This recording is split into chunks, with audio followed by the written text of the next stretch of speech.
Let's be honest, for most of us, the morning is, well, it's a mess. It's a chaotic, stressful rush from the moment the alarm goes off. But what if it didn't have to be that way? What if the first hour of your day could actually be a source of strength and calm, setting you up for success? Today, we're going to explore exactly how to build a morning routine that builds real mental resilience. So this is really the fundamental question, isn't it? Does your morning just happen to you? A frantic reaction to alarms, to emails, to notifications? Or do you happen to your morning, starting the day with intention and with control? Believe me, the difference between those two is everything.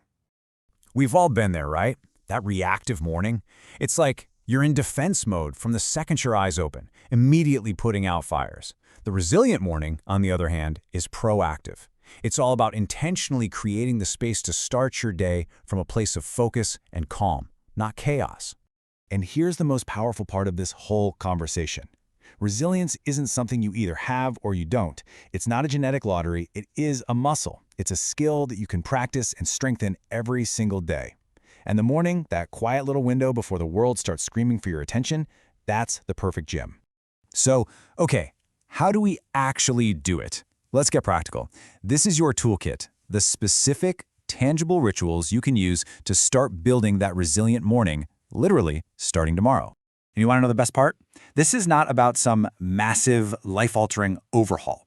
We're just focusing on 5 simple, powerful rituals. Think of them as tiny little hinges that swing really, really big doors. They can change the whole direction of your day. I absolutely love this quote. It just captures the idea so perfectly, right? Just like a tiny rudder can steer a massive ship, how you spend those first 60 minutes pretty much determines where you're going to end up 16 hours later. A small, intentional shift right at the start can lead you to a completely different place by evening. Okay, ritual number 1. This is the simplest one on the list, but do not underestimate its power. It's all about what you do in the very first minute you're awake.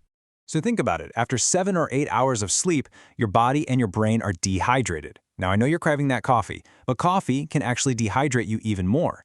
A glass of water first thing literally wakes up your brain cells. It fires up your metabolism. And the easiest way to make this happen? Just put a glass on your nightstand before you go to sleep. Simple as that. Next up, we're going to connect with our bodies. And listen, this is not about running a marathon before breakfast. It's just about gently waking yourself up. Your body has been still for hours, right? So it's going to be stiff. Just 5 minutes of gentle stretching gets the blood flowing, it boosts your energy, and it releases all that physical tension. And hey, here's a little pro tip. If you can step outside for just a minute, that natural light sends a powerful signal to your brain that, hey, the day is officially started. Okay, so our body is hydrated and moving. Now it's time to check in with our mind. This next ritual is a total game changer for creating clarity and purpose for the day ahead. Now, when I say journaling, I don't mean writing pages and pages. It can be this simple. First, gratitude. Writing down just one thing you're grateful for actually primes your brain to look for the positives in the world. Then intention. You set one simple goal, like, I'm going to be present in my meetings today. That gives you a clear rudder to steer your actions for the rest of the day. And now for a ritual that's more about what you don't do. And let's be real, this one might be the hardest for some of us, but its impact is absolutely huge. The second you grab your phone, you're inviting the world's chaos, emails, news, social media, into your brain before it's even fully awake. This just floods your system with the stress hormone cortisol.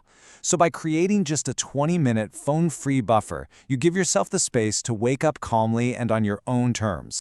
And finally, our 5th ritual. This is where we shift from being present in the moment to looking forward and actually creating a purpose for the day ahead. Before you get sucked into the whirlwind of your to-do list, just ask yourself this one question. If I only get one thing done today, what's going to make the biggest impact? Identifying that single priority gives you a North Star. It stops that feeling of being busy but not productive, and it makes sure that even on a crazy day, you achieve what really matters. So there we have it, our 5 rituals: hydrate, move, journal, detox, and prioritize.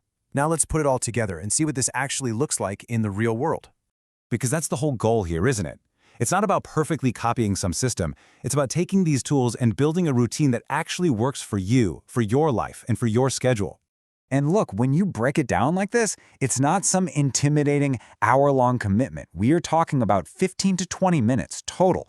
1 minute to hydrate, 5 to move, 5 to journal, and maybe 2 minutes to set your priority. And all of this happens inside that foam-free buffer we created. I mean, anyone can find 15 minutes to completely change the tone of their entire day. So here's the takeaway. You don't have to adopt all 5 of these things tomorrow. Just start with 1. Seriously. Maybe tonight you just put a glass of water by your bed. That's it. Because tomorrow morning isn't written yet. It's a blank page, a fresh opportunity. The only question left is, what are you going to write on it?